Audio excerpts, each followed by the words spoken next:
on. Three. Oh, wait, let me see what we got here. Did we? Yeah. Three, two, one. You got it. Hey everyone. First of all, I want to thank Paul and Roddy for sharing their empowered living platform and allowing us this opportunity to teach. I am Donna Cundy here with my business partner, William Eastman. And together we have a weekly radio show called Sales 2020 on WNTW, broadcasting throughout Central Virginia. I see many of my empowered living friends out there. Some of you became friends at an IMC and some at a Turning Point, or maybe one of many Paul's and Roddy's programs that they've offered. I have been in the tribe since 2016 and I just love my empowered living family. Bill and I met in October of 2019 and I knew right away that he was going to be a great fit for our tribe. Bill has a background in business consulting and marine science, and he uses what he learned in nature to apply to business. It's a fresh perspective on universal law, and Bill has been applying it as a business scientist for the last 40 years to build some pretty big name companies. To us, the empowered living living an empowered life means having the confidence and the ability to live life against the grain. We give ourselves permission to do life differently while being true to our core values and living out our purposes to raise up others to live their best life. And, you know, Bill and I were talking about the current economic conditions, especially the struggles facing small businesses. And he shared a quote that really resonated with me, like kind of blew my mind. Because he said that history may not repeat itself, but it sure does rhyme. And that got me to thinking about all the lessons that Paul and Roddy teach on the law of rhythm. We've been watching the sunrise every day in the empowered living community. And yet each day the sun rises, it's never the same. It's similar in that it rises from the same direction and at a similar time of the day, but every day it's been slightly different. It's very predictable, but just not the same. And Bill has a similar awareness in business. There are certain business cycles that mirror the crests and the troughs of waves. And when we can see how predictable our current situation is, I think it gives us hope and a plan to move forward and come out on top. And so today we're going to, well, Bill is going to teach a small business owner's guide to reading the economy. Paul has said that we are in the birth canal of a new world. And we want to teach you how to prosper regardless of the economy. And that means strengthening the core during a contraction, like what's happening right now, and then gaining a multiple during the expansion. But honestly, how do you take 40 years of real world consulting experience and package it into a 10-minute video? You don't. So if any of this resonates with you, we would like you to consider taking a deeper dive with us. We can't water this down to 10 minutes and give you the strategies that you deserve. So we hope you'll find massive value and will want to spend more time with us. But enough about that. Let's get to the good stuff and take it over to you, Bill. Thank you, Donna. That was very nice of you, that introduction. Yeah, I started off doing large corporate consulting, but really my first career was as a marine scientist.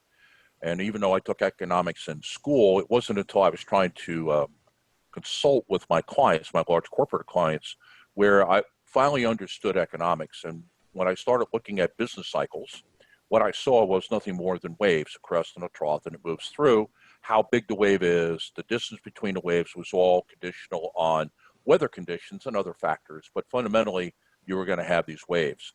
And so that had me look at economics a whole lot differently than I used to.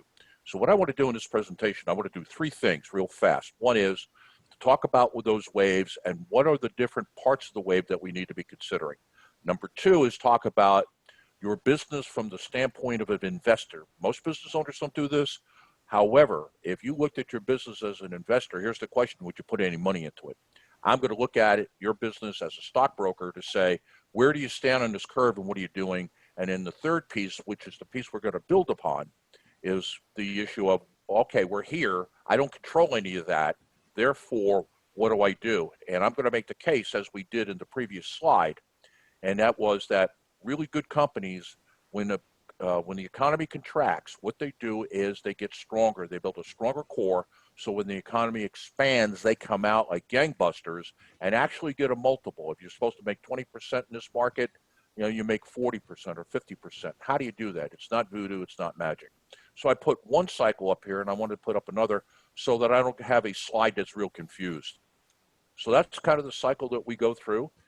Most of the time, the business cycle is measured from trough to trough. The trough is simply at the lowest point.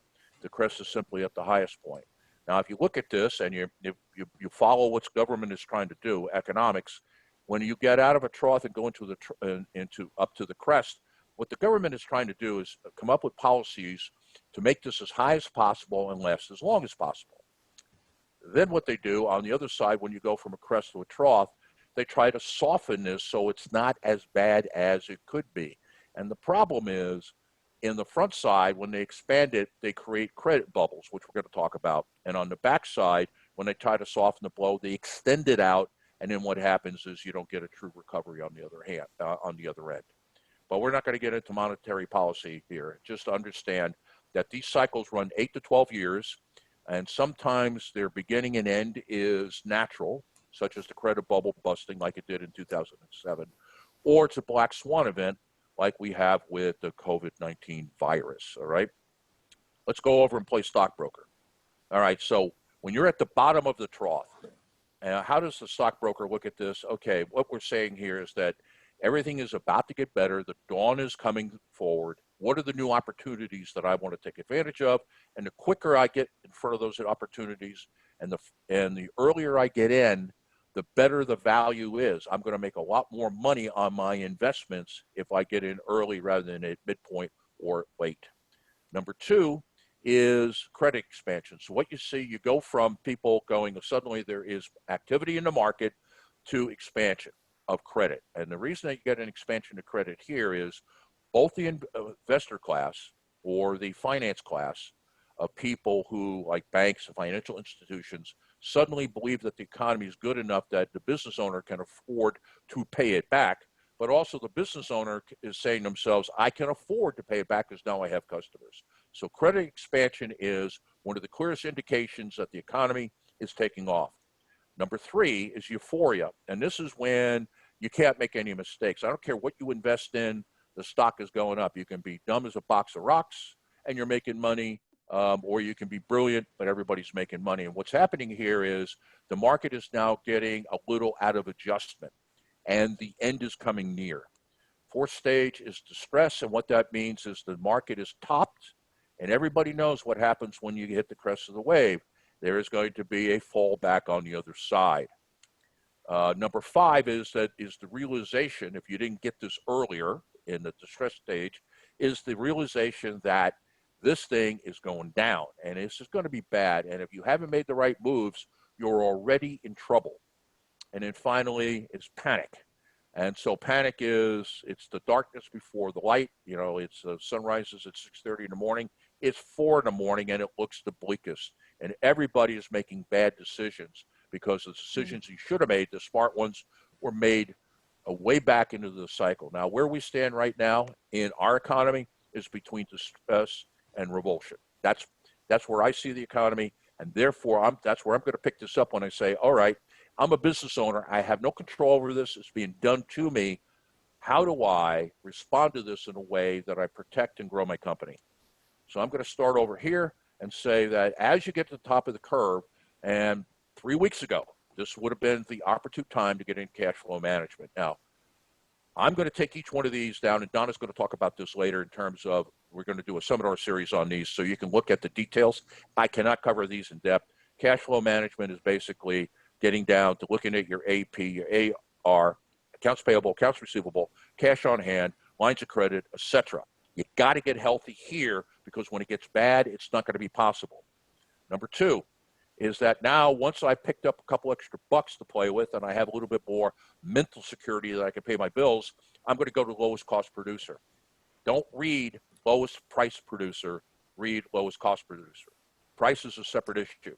Lowest cost producer means that you build it faster, better, for less than anybody else that you're competing with in your market, whether you're in a local niche and you're here in the Richmond area of Virginia, or you work in the Atlantic Seaboard, or it's the world, doesn't matter, is that you want to do it better, faster, and for less than anybody else because, one, you need that money, and number two, it becomes important when we get to the third stage here.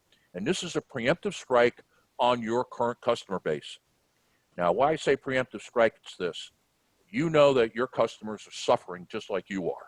Mm-hmm. And so what they're doing is they're looking to cut their costs, and they're saying, we can't afford that now. If you wait until they come to you, you're going to lose most of that business. So I want to take these cost reductions that I've got, and I want to give some of them, if not all of them, back to the customers. So I'm going to go to my best customers, and I'm going to say to them something like, we've really looked at our costs. We know it's a tough time. We've reduced the cost of everything by 10%. And if I do that early, I probably have a better chance of holding clients than I do if after they quit and I come back and say, well, I'll give you a discount. What are you thinking? You should have talked to me a month ago. Now you're going to give me a discount, so I have to threaten you to get you to give me a better deal. And your best customers, you don't want them to think that way. You want to be preemptive. You want to go in there, and you're really not giving anything away because most of what you are going to provide as relief to keep them in the game and keep the revenue coming in is going to be money that you have collected in the lowest cost producer stage. Okay, the last one here, and this is what happens when we're in the darkest moments before the light, the panic from a stock market perspective, and that's when you want to re-engineer your current offer.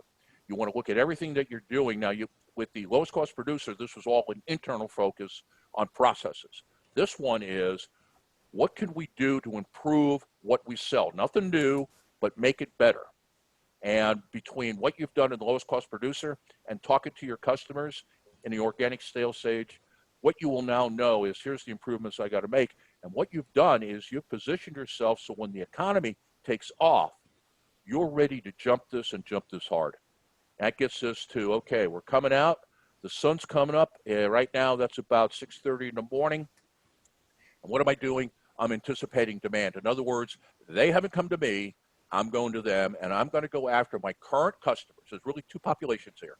One is my current customers, ones that I had before things got bad, with my current offer. But I also want to go after the business that I didn't get that my competitors took, because one or two things have happened with my competitors. They ran a bad business and they're not here, or they did not run as bad a business and they come limping out. Either way, I want to take advantage of the opportunity, and what I want to do is I want to get those accounts. The next stage here is that I want to anticipate demand. Again, I'm not waiting to get called. I'm going to do this, and I want to look at adjacent markets. Where are we not selling where people could use exactly what it is, whether it's product or service that we're currently selling?